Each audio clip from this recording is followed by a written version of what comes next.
gobierno, amigos, buenas noches. Ha presentado el proyecto de ley de reforma constitucional que prohíbe la postulación de quien ejerce la presidencia y adelanta las elecciones generales. El título lo dice todo, ¿no? Es el proyecto que aterriza la propuesta de elecciones anticipadas formulada por el presidente Martín Vizcarra en su mensaje a la Nación del 28 de julio y para que no quede pues ningún tipo de dudas con respecto a su propio destino inmediato político, se aclara que quien ejerce pues el cargo de presidente de la República, para resumirlo, no importa si electo o no, tampoco puede postular a una reelección inmediata. Esto también alcanza, en este caso, a la vicepresidenta de la República, Mercedes Arauz. Así están las cosas, se ha presentado este proyecto de ley, hay un calendario electoral que se propone bastante claro que, iría pues a la elección del tercer domingo de abril del año 2020, lo que eventualmente sería la primera vuelta,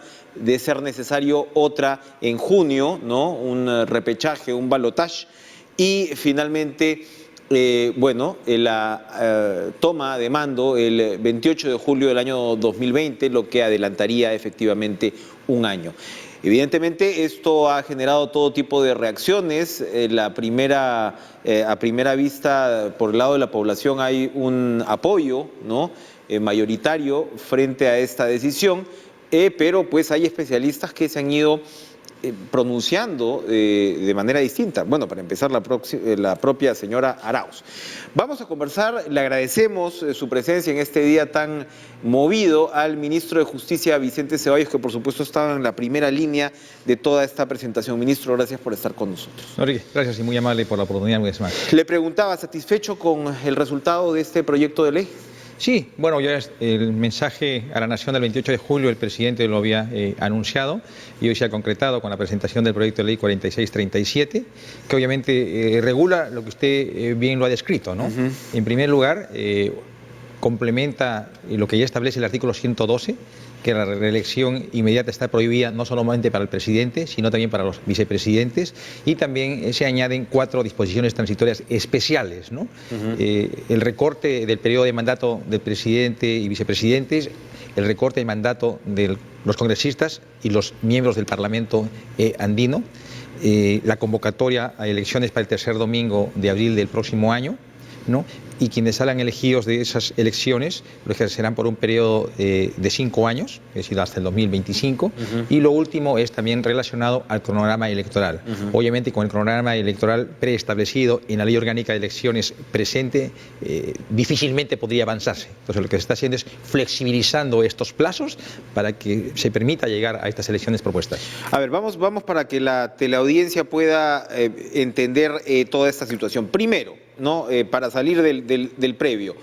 Hay congresistas que argumentan que este pedido es inconstitucional porque señalan o sospechan, ¿no?, que el Consejo de Ministros no lo aprobó y que la Constitución demanda que en este caso el mensaje presidencial que incluía esta propuesta, hay que decirlo, no el proyecto de ley como tal, pero sí la propuesta, tenía que haber sido aprobado por el Consejo de Ministros. ¿Usted está tranquilo con respecto a esto? Por supuesto. Yo lamento que un parlamentario de tanta experiencia política como Jorge del Castillo sea el abanderado de estar objetando u observando de que no se haya aprobado esto en el Consejo de Ministros, cuando sabemos perfectamente que este es una exigencia de la propia Constitución del Estado. Y el mensaje tiene que ser aprobado por el Consejo de Ministros, lo que efectivamente se ha dado.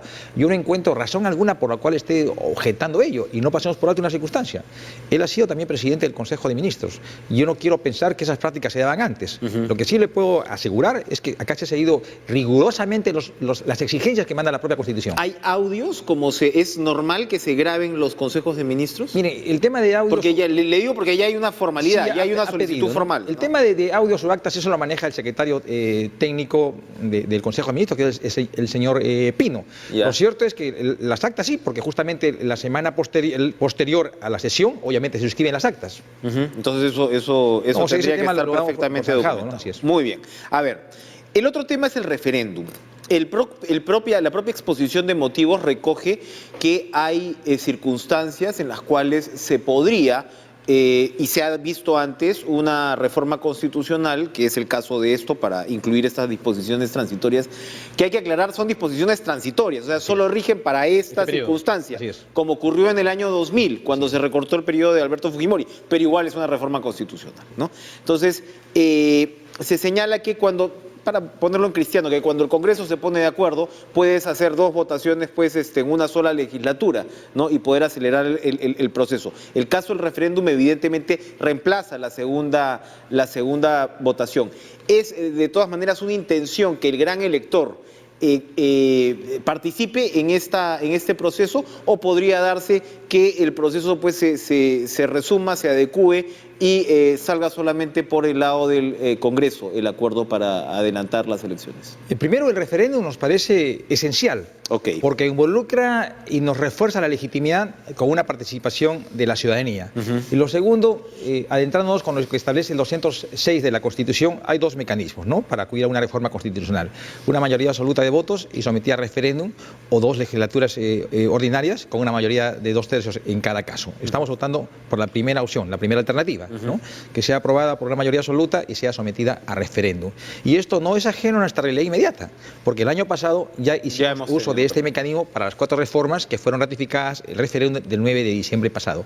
Pero lo que usted dice tampoco está ajeno a la realidad histórica política de nuestro país, porque el año 2000 obviamente el Parlamento recurrió al uso de las 2 legislaturas, pero obviamente no esperando el prolongado proceso de 2 legislaturas. Usted sabe, una inicia en julio, termina en diciembre, y la otra empieza en marzo y termina en junio del próximo año. No es demasiado tiempo. Claro. Lo que aconteció en el año 2000 fue que se acortó. Estaban apuraditos, ¿no? Exacto, el presidente había fugado, digamos, todavía iba a renunciar por fax, ¿no? Exactamente. Todavía estaba por fugar. No, todavía no, eso se dio después. O sea, el Parlamento en ese momento, una primera legislatura fue en octubre del 2000 y la segunda legislatura fue en noviembre.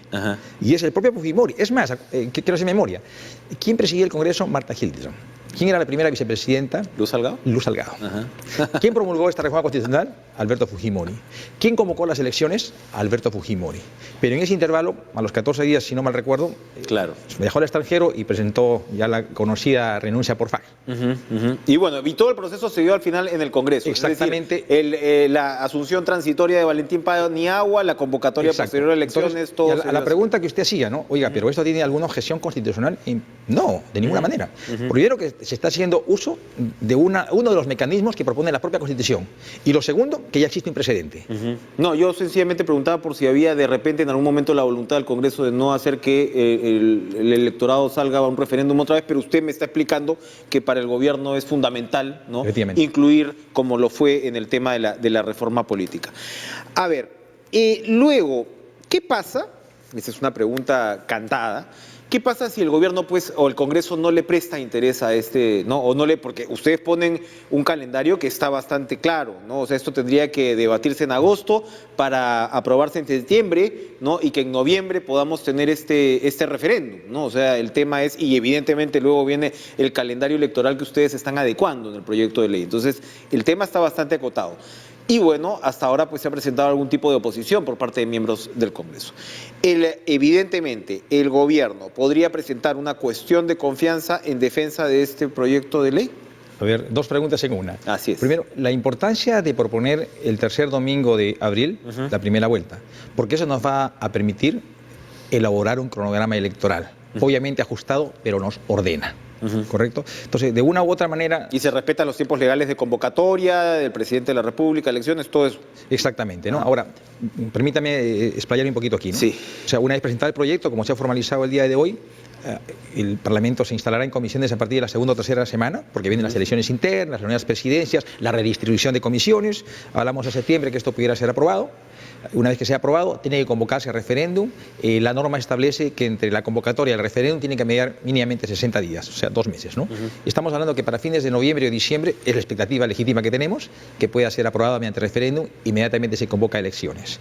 La norma actual establece que tiene que mediar entre las elecciones generales y la convocatoria 270 días, la norma actual.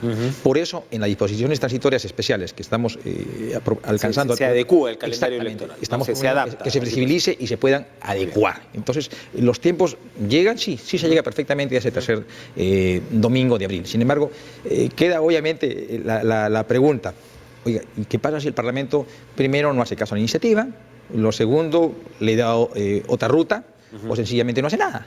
¿Correcto? O sea, hay alternativas. En primera instancia estamos esperando que el Parlamento haga un ejercicio sano, calmado, de lo que significa una propuesta. Juan de la Puente calificaba esta iniciativa como osada, pero generosa.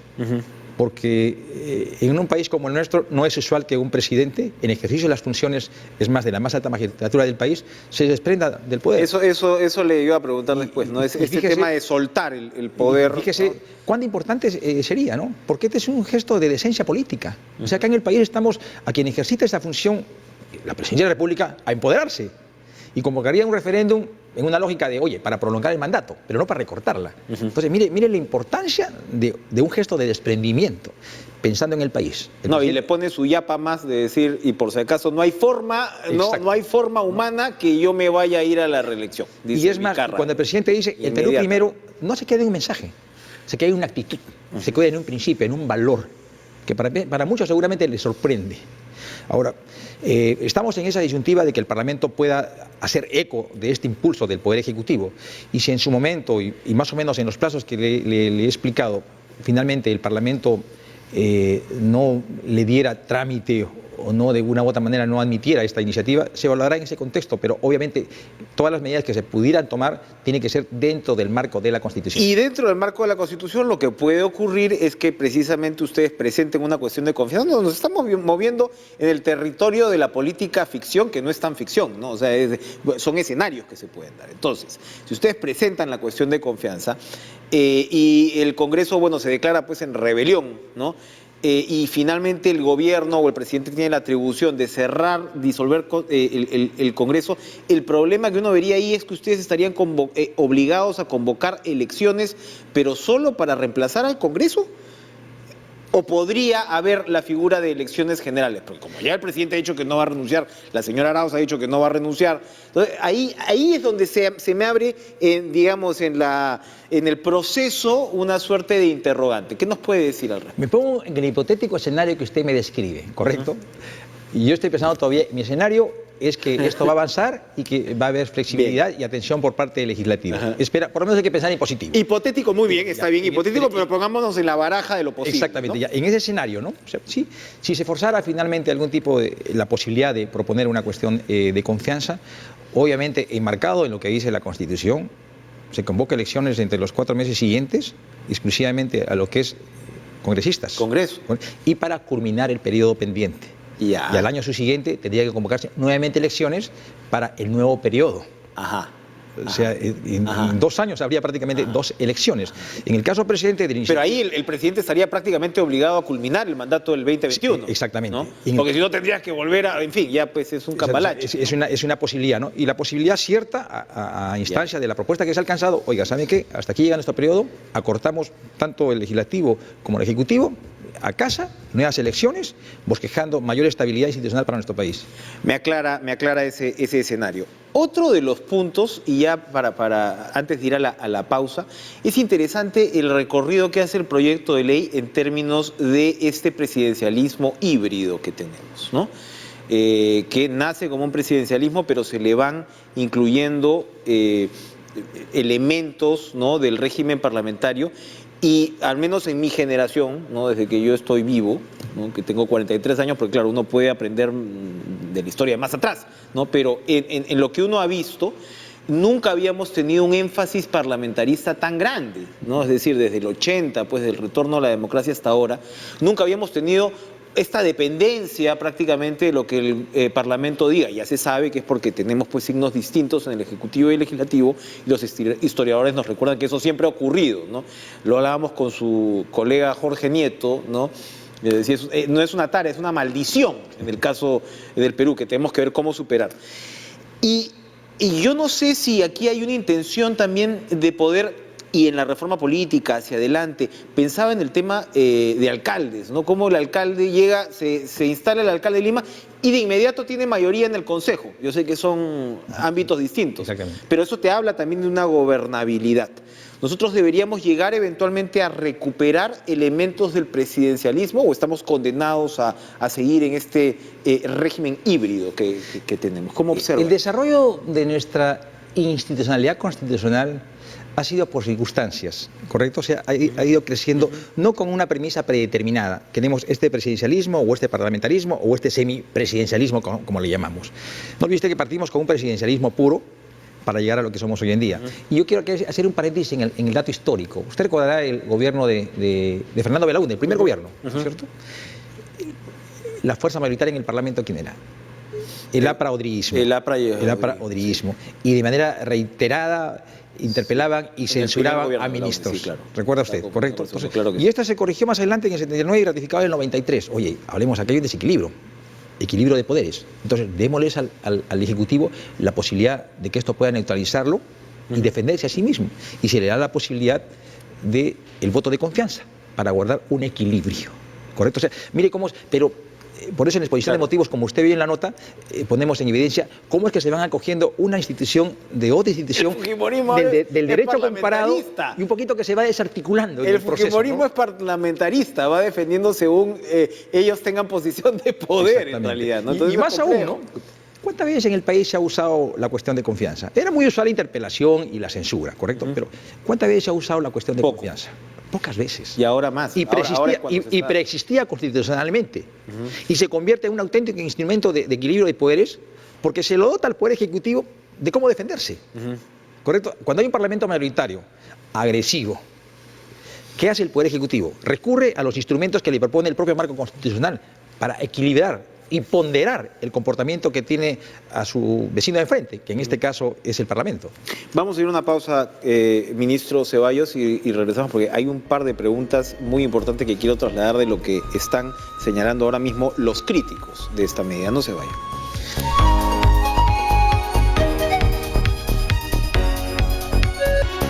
Ministro Vicente Ceballos, usted nos ha explicado muy bien cómo están ustedes visualizando este proyecto de adelanto de elecciones y cómo sería el proceso.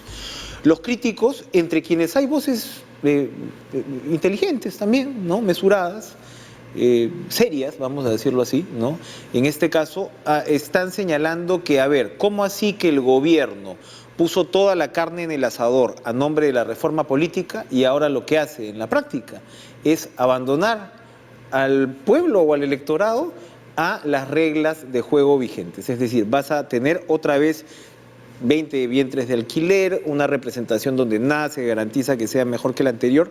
¿Qué responden a eso? Don Enrique, varias respuestas. En principio hablamos de normas que no existen, porque si bien se han aprobado el último jueves, se ha aprobado inmunidad y se ha aprobado el tema de alternancia y paridad, ¿correcto?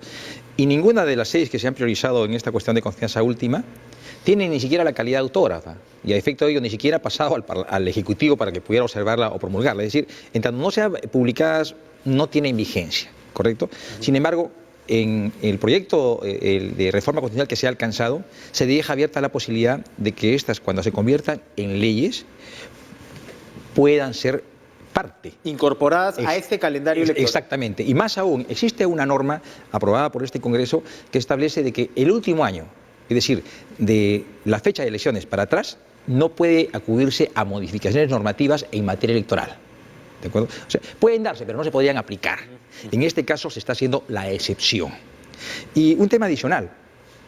Del grueso de lo que se ha aprobado en estas seis normas por el legislativo, muchas de ellas no se aplican a plenitud el 2021, sino el 2026. O sea, para empezar el tema de la democracia interna, eso sí no... Exactamente, no se hace una discriminación entre partidos inscritos y no inscritos. O sea, para todos por igual, el 2026. Claro. En el tema de paridad de alternancia, el 2021 igual, será un porcentaje este año, otro porcentaje el 2026. Pero sí podríamos tener financiamiento, sí podríamos tener prohibición de corruptos... Impedimentos, ¿no? Impedimentos, financiamiento... paridad alcanza. Lo que sí no va a alcanzar definitivamente por factor de plazos en economía electoral es el tema de las elecciones internas. Definitivamente no, porque es todo un proceso interno que definitivamente no se alcanza en los tiempos. La inmunidad fue la prueba ácida porque fue el proyecto, porque usted se ha referido ahora mismo a algunas de las modificaciones que operó el Congreso sobre las propuestas del Ejecutivo, pero el presidente Vizcarra se refirió sobre todo y en realidad únicamente, dijo que habían otras cosas, pero se refirió únicamente al tema de la inmunidad. ¿Ese fue el detonante que llegó a esta situación? Dentro de las líneas de política de gobierno que tenemos hay dos fundamentales, que es lucha contra la corrupción e institucionalidad. correcto. Y obviamente, una de las 6 de mayor atención por parte del Poder Ejecutivo era la inmunidad. Lamentablemente el Parlamento omitió la iniciativa planteada por el Ejecutivo, si bien incorpora en su propuesta de que los parlamentarios que vengan con un proceso no están sometidos a la inmunidad, pero esto ya preexistía en el reglamento y nunca se hizo uso. Entonces, esto fue percibido desde el Poder Ejecutivo de una evaluación ponderada, de que definitivamente de que se estaba faltando a la cuestión de confianza otorgada en su momento.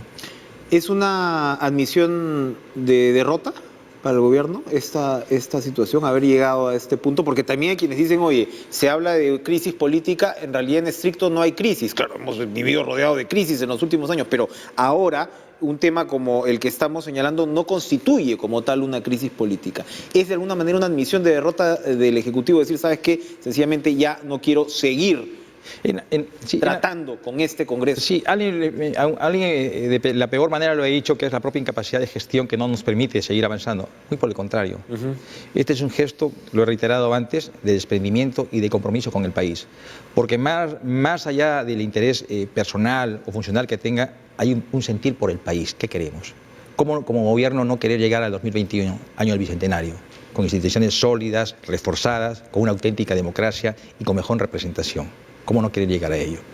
En este caso hemos encontrado que hay una contraparte, que es el Parlamento, que debería trabajar de manera concertada con el Poder Ejecutivo, no hace eco de la disposición que se está alcanzando para construir un espacio histórico mejor para nuestro país. Lamentablemente esta desatención nos ha motivado a tomar esta extrema determinación. Y para terminar, no temen en el gobierno, ha salido el ministro de Economía a dar una explicación, pero el hecho es que el primer impacto en la Bolsa de Valores, que es un indicador, digamos, limitado, pero al cual hay que atender de todas maneras, fue muy duro.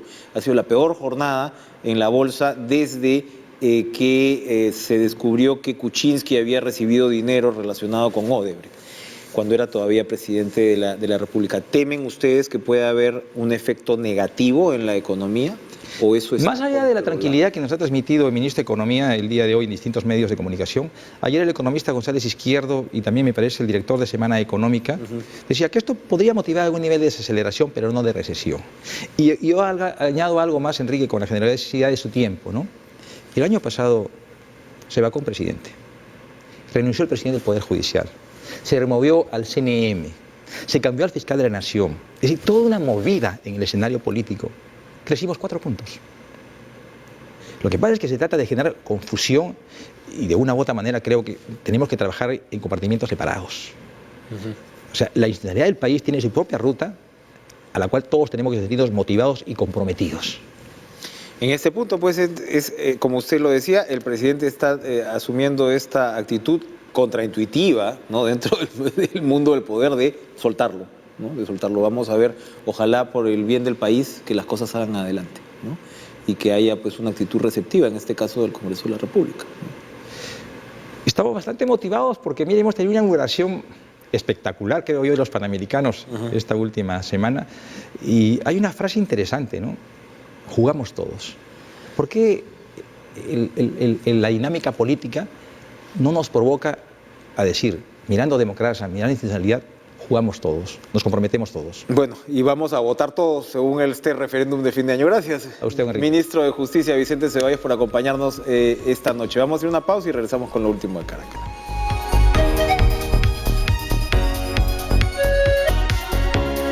Jugamos todos, votamos todos, y también con esta fiesta de los Panamericanos, como se habrán dado cuenta, nos ubicamos todos en horarios particulares, ¿no? Estamos acompañando, como les digo, toda la cobertura fantástica de este evento que nos tiene tan emocionados, así que bueno, vamos a seguir en Cara a Cara por algunos días, ¿no?, en esta situación, así que sigan ustedes en la cobertura de TV Perú, sigan con toda la información deportiva y nos reencontramos de todas maneras mañana con más Cara a Cara. Buenas noches.